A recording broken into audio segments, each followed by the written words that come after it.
Good flowing movement again from Celtic from defence with Tony Shepherd and McClair on the right. McGuinness missed it, but he did enough to deceive Mo Johnston, the United defender. Well, this was a superb chance, came across to McClair. McGuinness got a touch only, and that meant Johnston couldn't control it.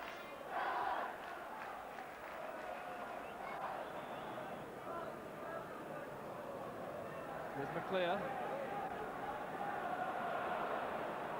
McInally is very quick indeed for such a big player. Malpass is on the spot for United to send it clear. Oh, it's good play again from Grant. Having a fine match for Celtic. Aiken's pass, it reaches Johnston on the right. Looking for McInally. It reaches McLeod. And Brian McClair inches away from the finishing header. Well, once again, the United goal having a charmed life. Fine play by Celtic coming forward. Aiken finding Johnston on the right. Johnston's cross found its way to Murdo McLeod. And when McLeod drove it across goal, Brian McClair almost headed it home.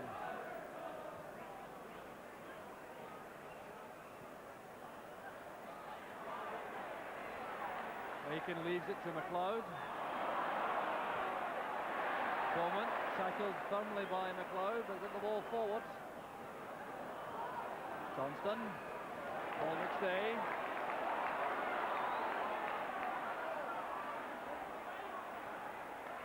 Now White. Trying to go beyond McGuinness. A fine cross. There's Johnston.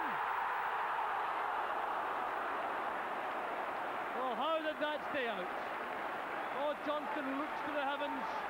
He can't believe it either, I'm sure. And what a remarkable lead of it was, as Derek White made progress in the left to send that across. Johnston with a downward header, fingertip by Thompson onto the post. Could so easily have gone in, but came back off the goalkeeper and behind for the corner kick. Good throw that from McStay, quickly taken to release McClair. And once again, a timely tackle by Clark.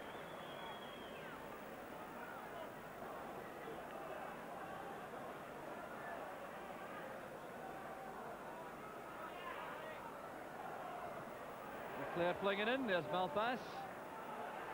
Paul McStay. Good play from McStay and from Billy Thompson. Well, this is excellent football, both in attack and defence. Here's Paul McStay. The nutmeg through the legs of Chris Sully, getting to the byline, thumping it across, and that was excellent handling from Billy Thompson. Sturrock going to the right. Couldn't reach it in time, so Celtic have the throw. So only 5 minutes left in the first half, which has been totally dominated by Celtic. But they have still to find the net. That means Dundee United remain a very dangerous threat. Here's Ian Ferguson.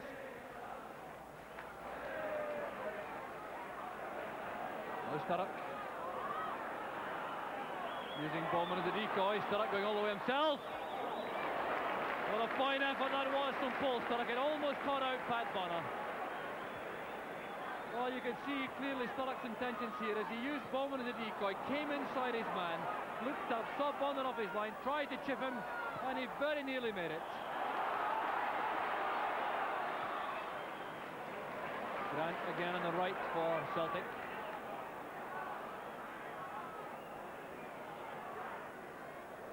Paul McStay resisting the challenge of Sully. This is for McClair. The cover provided by Malpass.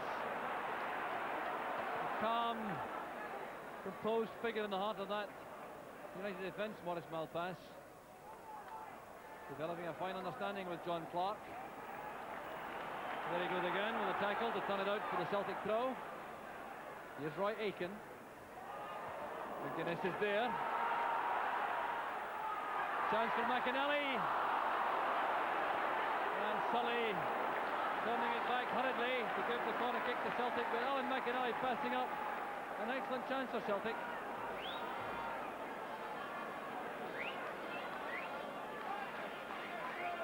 Aiken and O'Leary go forward, along with Alan McInally, making a very powerful threat in the air for the United defence to handle.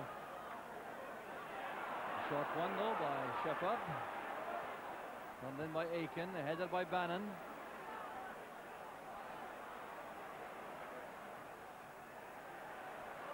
So it's turned away by Bannon. The United goal still under siege as the 45 minutes of the first half come to an end. We're into time added on for stoppages, but there's no more of that. There goes the half-time whistle. Celtic totally dominant, but Billy Thompson in inspired form in goal for Dundee United. Celtic offering everything except the finish. Superb performance, worthy of a team at the top of the league. They came closest when Mo Johnston got a header to a Derek White cross, nodded it down. Thompson at full stretch, got some help from the post to turn it behind for the corner kick. So the half-time score at Celtic Park, Celtic 0, Dundee United 0.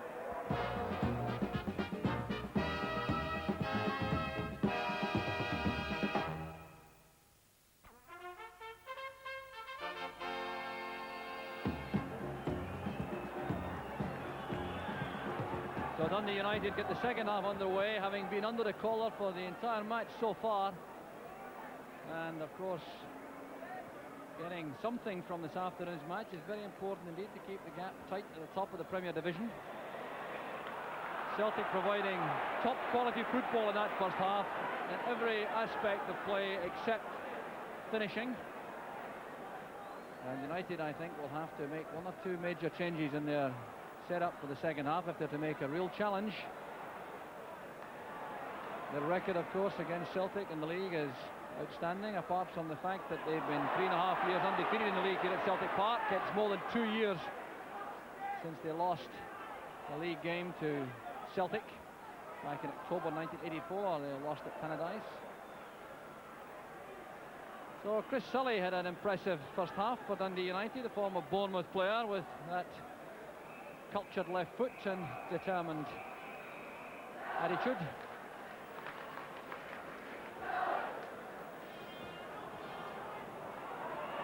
Now pass. Fiercely challenged, but whistle has gone for the free kick to Dundee United. And if Celtic needed any reminder of the danger provided by United when they appear to be under the collar, you just have to reflect on the victory Jim McLean's men had at Ibrox early in the season when they were 2 goals behind and apparently right out of things with 20 minutes left, but won by 3 goals to 2. Here's Paul Sturrock. Cross for Ferguson. And he was challenged by Peter Grant to get it behind for the corner kick.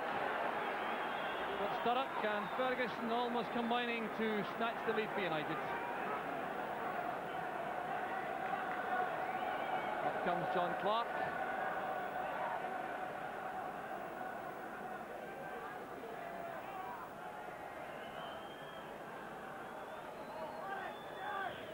Taken by Gallagher. Back to Beaumont. A fleeting shooting chance for Dave Beaumont, but the accuracy wasn't there. Substitution being made by Dundee United. Ian Ferguson has limped off, and the replacement is Tommy Coyne. So a striker replacing a striker.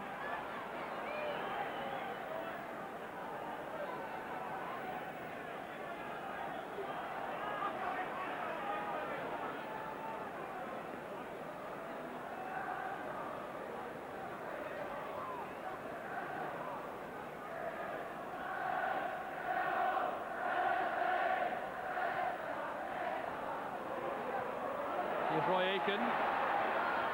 McClare, great chance now, and once again it's Billy Thompson to the rescue. Well, he looked to be badly exposed on that occasion, yet remains the coolest man in the field. Superb pass from Roy Aiken, slicing open the United defence. McClare racing through, driving the ball low to Thompson's right, but the goalkeeper was equal to the task. Well, pass to a touch, there's McInally. The legs of John Clark block it. appeals to handball against Gary McGuinness, waved aside by the referee. Still Celtic have possession. Here's Brian McClair. Now Johnston! The offside flag was up, it will not count. The celebrations cut short. Well, drama once again at Celtic Park. And Brian McClair setting up the chance. Driving across the face of the goal. Johnston all on his own. The flag was up instantly as Thompson was beaten. And the goal does not stand. Oh, bedlam all around us now at Celtic Park. No question, a lot of Celtic supporters feeling aggrieved about that decision. And the legacy, no doubt, of the Skol Cup final when they felt hard done by.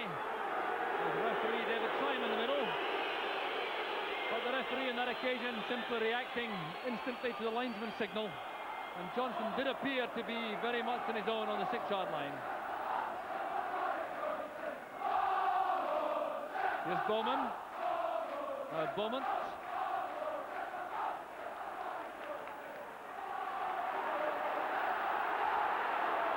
Rough tangle there between Aiken and Coyne off the ball, also picked up by the referee. Here's Alan McInally. And Thompson does it again. Well, the keeper now getting a little bit of luck to add to his outstanding performance.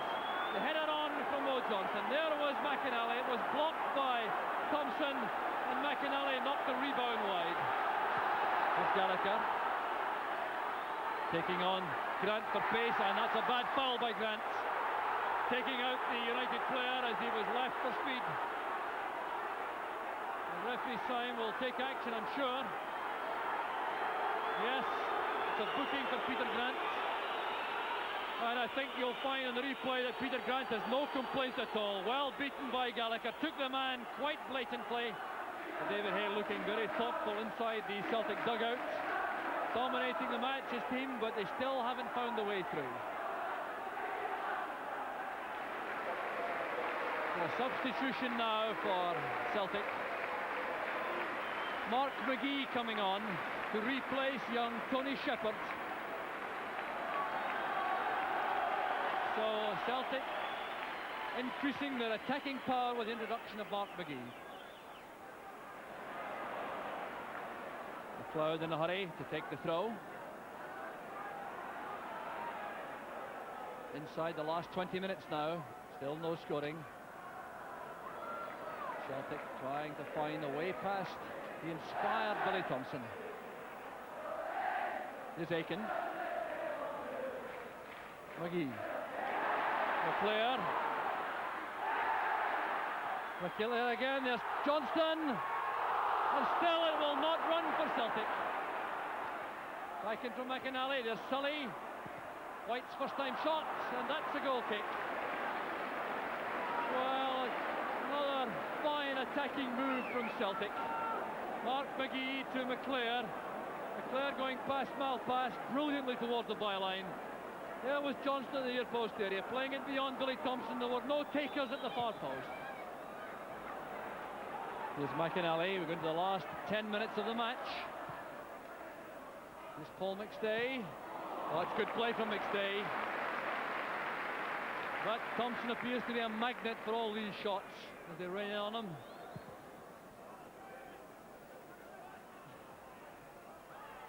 Well, now in the phase of the match when Celtic achieved victory a week ago at Hamilton. Here's Mo Johnston. He's onside.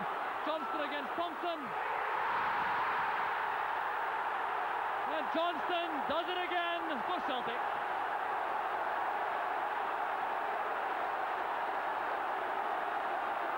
Peter Grant setting it up. The long ball through the middle, catching out the United defence. Johnston was offside. There's no one better in the country in this situation. And Thompson this time was helpless. So Johnston celebrates his 19th goal of the season. And when you see this again, the ball coming through from Grant, Johnston sprinting clear of the United defence, keeping his cool as Thompson came out to make life difficult, driving the ball in at the left-hand post, and Billy Thompson's day of glory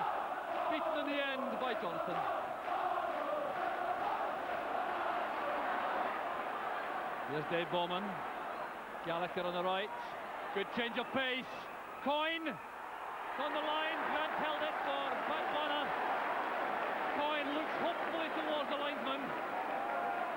Well, this is superb play from Kevin Gallagher. Going past Eric White, pulling it back for Coyne. A first-time effort. There was Grant, and the ball certainly not over the line. But it looks now increasingly as though Celtic have put an end to their jinx against United in league matches. Billy Thompson thumping that into the back row of the stand.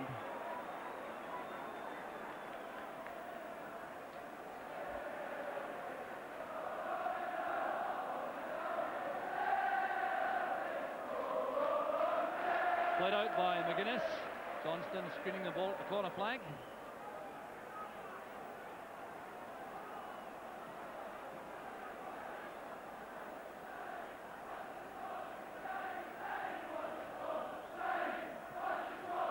Here's Mark McGee, dragging it back, setting up the shooting chance to McLeod, and Thompson with yet another marvellous save. Queuing up at the far post, but Thompson wins it once more. Well, there's one injustice this afternoon, and it'll be if Billy Thompson doesn't collect the win bonus. What an incredible save it was again. Martin McLeod getting the ball at the edge of the box, thundering it towards the far corner, and there was Thompson stretching himself again to fingertip the ball wide. Final score 1-0, and when Jock Brown spoke to Parkhead boss Davy Hay after the game, the goalkeeping performance of Billy Thompson in United's goal was the first thing they talked about. All facing a goalkeeping performance like that before. Yes, Billy Thompson had an exceptional match today, but for him the scoreline might have been different. You know, he goaled exceptionally well. He's particularly good in these cross balls too. There were a number of good crosses from the flanks which he was cutting out when people were coming in on him.